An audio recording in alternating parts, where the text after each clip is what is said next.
La mulți ani, Rebecca, azi e ziua ta. Noue lumânări strălucesc în lumea ta. Cu zâmbet mare și inimă de stea, toți cântăm acum la mulți ani, Rebecca.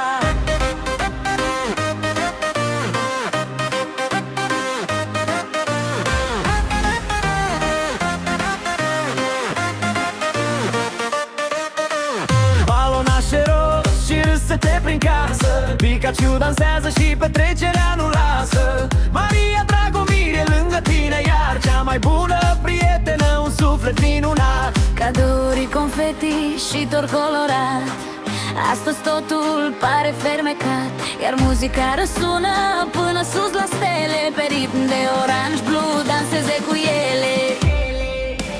La mulți ani, Rebecca, azi e ziua ta. Noue lumânări strălucesc în lumea ta. Un zâmbet mare și inimă de stea, toți cântăm acum la mulți ani, Rebecca.